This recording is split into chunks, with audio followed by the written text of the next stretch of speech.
Que faire de ta pelouse? Que faire de tes branches encombrantes? Que faire des feuilles mortes?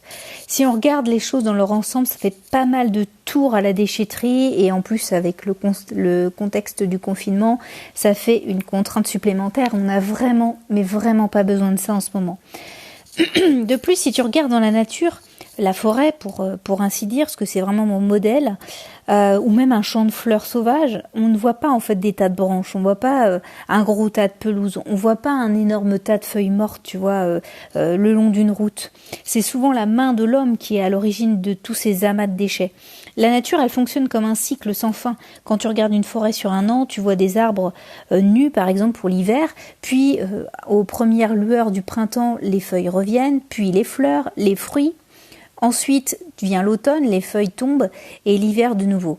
Et un arbuste qui meurt, il est englouti par le cycle et se retrouve décomposté sur le sol, nourrissant par la même occasion les voisins. Et c'est dans ce cycle perpétuel en fait qu'on doit s'inscrire parce qu'on doit inscrire notre potager là-dedans. Et comment on fait ça ? Comment on fait pour s'inscrire dans cette durabilité, dans ce cycle sans fin qui fait qu'il n'y a aucun déchet visible dans notre jardin ? Alors pour moi, il y a 3 possibilités, il y a 3 idées, en tout cas, qui peuvent être captées et que tu peux déjà mettre en place dès maintenant, puisqu'on est vraiment à la période propice pour tout ça. Et peut-être que tu es envahi de feuilles, en tout cas, moi c'est mon cas, j'en ai pas mal. Et je trouve que c'est toujours intéressant, limite j'en ai jamais assez et je vais en capter auprès de ma voisine ou même auprès de mes proches. Avant le confinement, j'ai réussi à capter 2 gros sacs de feuilles. Alors pourquoi j'en suis arrivée là? Pourquoi j'en suis à me dire, mais attends, j'ai plein de feuilles. En tout cas, j'en ai pas assez pour moi, pour mon propre potager, alors que certains en ont trop. Bah écoute, pour moi, rentrer dans ce cycle vraiment perpétuel, c'est déjà nourrir son sol avec, les feuilles, c'est vraiment une source importante en fait de nourriture pour ton sol. Et en plus, ça protège et ça se dégrade rapidement. Donc ça, moi, je trouve que c'est hyper intéressant. En plus, avec les pluies qui tombent là en ce moment, ça se dégrade très rapidement. Alors, comment on fait cela? Comment on arrive à s'inscrire dans ce cycle perpétuel? Le premier point, c'est d'abord le compost. Pour moi, c'est vraiment la première étape. Alors, peut-être que tu en as ras-le-bol de m'entendre parler de compost, mais concrètement, pour moi, le compost, c'est vraiment la première étape parce que composter permet de recycler énormément de ce qu'on produit. Je dirais même que même si t'es pas un adepte du paillis, tu peux composter, je dirais 90% de tes déchets avec un tout petit compost que tu auras peut-être même pu faire toi-même. Et il me demande pas beaucoup de contraintes, très peu de contraintes, et il me fait une terre extraordinaire pour mon potager. Donc je trouve qu'il y a que des avantages et il n'y a pas une contrainte quotidienne à aller vérifier, aérer. Moi j'aère rien du tout, je fonctionne en système de lasagne. Je vérifie juste que ça soit bien humide, qu'il est bien positionné. Et normalement il marche tout seul. C'est quelque chose qui est comme le cycle en fait, qui est vraiment quelque chose qui est autonome. Et moi, c'est ce que je recherche dans mon jardin, quelque chose d'autonome. Si je dois checker ou vérifier tous les 4 matins si tout va bien, etc., ça me prend la tête. Donc, il faut quelque chose de souple, de simple, d'autonome. Et le compost, c'est vraiment la première étape. Et si tu arrives à bien trouver cet équilibre-là, franchement, ça peut être une aide énorme et t'enlever toutes les contraintes qui peuvent être inhérentes au composteur, comme il est donné dans certains livres, de devoir aérer, de devoir amener des choses, etc. Moi, je fais un peu freestyle en fonction de ce que moi je consomme dans ma cuisine. Donc, je vais jeter un peu tout ce que j'ai. Et puis, en fonction de ce que j'ai dans mon jardin, tu vois, les pelouses, les feuilles. Enfin, je choisis pas. C'est un peu en fonction de ce que j'ai. Donc, pour moi, mon composteur, il doit s'adapter à ce que moi je vais lui donner, mais également être autonome et composter tout seul sans que j'ai besoin d'intervenir. Donc ça, c'est la première idée. La deuxième idée, justement, c'est de couvrir le sol avec des feuilles, notamment en ce moment, on est en plein dedans. Comme je te disais, moi j'ai même pas eu assez de feuilles. D'ailleurs, je pense que je vais essayer d'en capter auprès de ma voisine si elle a moyen de m'en donner, parce que pour moi les feuilles c'est vraiment hyper intéressant, c'est vraiment nourrissant comme je te le disais. Et puis ça fait des couleurs sympas en fait, ça change un petit peu la dynamique de ton potager au niveau visuel. En plus j'ai mis pas mal de feuilles différentes, parce que comme tu le sais, j'ai pas mal d'arbres fruitiers dans mon jardin, donc ça perd énormément de feuilles, ça perd toutes ces feuilles.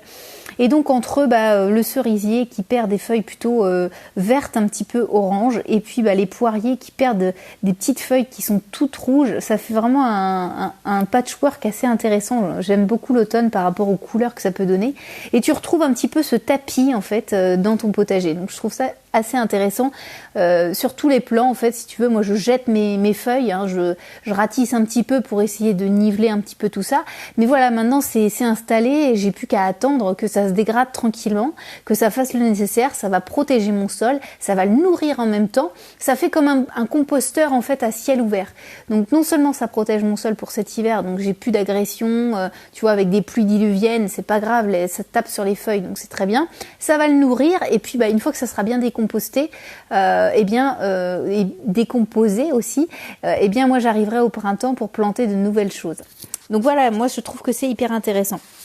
Ensuite, la troisième étape, et c'est peut-être la plus problématique, en tout cas c'est celle qui m'a posé le plus de problèmes, c'est les branches. En fonction des tailles des branches, tu peux être vraiment embêté. Si par exemple, comme moi, tu as pas mal d'arbres qui nécessitent quand même un ajustement, tu vois, moi j'habite en ville, donc je peux pas laisser des arbres fruitiers pousser n'importe comment, hein. Ça peut vite aller justement chez mes voisins ou chez ma voisine, donc c'est pas possible. Donc il faut structurer tout ça, et généralement il y a des coupes de branches, il y a des réajustements au niveau de ces éléments-là, et moi mon but c'est pas d'aller en déchetterie et jeter tout ça. Donc j'ai réfléchi un petit peu à tout ça. Alors la première étape que j'ai mise en place, c'est justement de récupérer toutes les feuilles sur ces branches-là.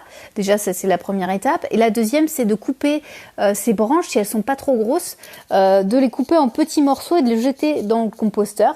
S'il y en a pas trop, ça peut le faire. Et si elles sont coupées vraiment en fines parties, ça peut se décomposter assez facilement. Surtout que moi, mon composteur, je le mets en place pour 6 mois. C'est-à-dire que je vais pas toucher mon composteur pendant 6 mois. Ça va bien agir pendant 6 mois, donc ça peut laisser le temps si les branches sont déjà bien humides. En plus, c'est la période où ça se décompose très rapidement parce qu'il y a tout ce qu'il faut en fait. Les feuilles qui nourrissent tout ça, et puis l'eau qui est abondante, alors que en été c'est plus difficile de veiller sur son composteur parce que justement il y a cet aspect un peu plus sécheresse, et ça c'est pas bon pour tous les organismes qui vont agir dans ton composteur. Il faut vraiment garder une certaine humidité. Donc ça peut être intéressant pour les petits branchages. Mais alors qu'est-ce qu'on fait quand on a une énorme branche? Alors moi, ce que je fais, c'est que je le dépose, si elle est assez grosse, je la dépose sur le sol. Donc là, tu vois, j'ai mis pas mal de feuilles sur mon potager. C'est une zone que je vais plus toucher maintenant. C'est-à-dire que là, je vais me concentrer sur ce qu'il y a dans ma serre. Maintenant, tout ce qui est en dehors de ma serre, je vais plus y toucher. Donc résultat, je vais poser cette branche qui est assez grosse sur ma partie feuille qui est dehors en fait, qui est à tout voir en fait si tu veux. Donc elle va recevoir de l'eau, elle va recevoir justement tous les organismes qui sont en train de manger mes feuilles mortes. Donc si tu veux, tout ça va faire que la branche, elle va se dégrader un peu plus chaque jour, et arrivé au printemps, elle devrait déjà avoir un petit peu diminué ou s'être assez dégradée, et à partir de là, je l'utiliserai pour justement façonner une butte de permaculture. Ça peut être, parce qu'en fait si tu veux, pour t'expliquer un petit peu, une fois que ta branche est bien gorgée d'eau, elle fait office d'éponge, c'est-à-dire que l'eau est rentrée en profondeur dans ta branche, et donc résultat, quand tu la mets dans une butte de permaculture, et dès qu'il va pleuvoir sur ta butte de permaculture, la branche va fonctionner comme une éponge au cœur de ta butte, et résultat, ça va retenir l'eau, ou au contraire ça va l'évaporer quand il y aura besoin que tes plantes aient de l'eau à disposition. Donc ça peut être intéressant pour toi de tester ce mode de fonctionnement. Pourquoi? Parce que d'une, cette branche, elle est encombrante, elle te gêne, c'est un déchet. De 2, elle va pouvoir nourrir ton sol. De 3, tu n'en as pas besoin en fait pour cet automne. En fait, ça va être positionné sur une zone que tu n'utiliseras pas pour cet automne. Bien sûr, si tu continues de faire du potager sur la totalité de ton potager, écoute, essaye de trouver un coin un petit peu reculé où justement ta branche pourra quand même continuer à recevoir de l'eau, à se dégrader un petit peu. En tout cas, moi, c'est comme ça que j'ai fonctionné l'année dernière, et ça a plutôt bien fonctionné. Et puis, ça m'a évité des tours et des tours tour de déchetterie inutile, parce que c'est ça le problème de tout ça. C'est que les déchets, finalement, c'est des déchets, si on voit que c'est des déchets, mais au final, si tu vois tout le potentiel que ça peut avoir dans ton jardin, mais moi, tu vois, j'en suis à ne pas en avoir assez, tu vois, le comble des choses, à essayer de trouver des déchets chez les voisins pour justement pallier le manque que j'ai chez moi, alors que je suis quand même déjà bien fournie en termes de déchets. Donc c'est pour te dire que y a vraiment quelque chose à faire là-dessus. Bon, en tout cas, j'espère avoir pu t'aider aujourd'hui.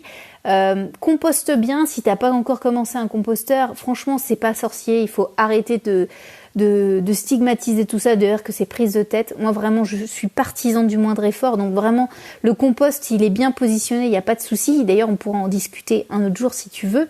Je pourrais te refaire un podcast sur le compostage, parce que j'adore ça. Je trouve que c'est vraiment l'idéal. C'est vraiment une arme de destruction massive pour le potager, parce que vraiment, ça rend énormément service en toute autonomie. Donc c'est vraiment formidable. Et puis moi, j'ai plus qu'à te dire à demain pour un nouveau podcast. Si tu me connais pas, moi c'est Caroline Gaujardin. Tous les jours, je publie un nouveau podcast sur le potager. Mes principes, c'est simple, c'est la simplicité, l'autonomie du jardin, me faire plaisir, te faire plaisir, répondre aux questions que tu peux poser. Donc n'hésite pas à m'envoyer un mail sur Gaujardin, g2ojardin@gmail.com. Je serai ravie de répondre à tes questions, soit par mail si tu veux quelque chose de plus intime, sinon je peux y répondre via un podcast. Tous les matins, je publie un nouveau podcast entre 7h et 9h. Dans le meilleur des cas, si j'arrive à me lever. Et puis moi, j'ai plus qu'à te dire à demain. N'hésite pas à liker ou à t'abonner pour rien louper. Et puis jardine bien, composte bien, et puis détruis bien tes déchets. En tout cas, je te dis à demain pour de nouvelles aventures au jardin. Allez, salut!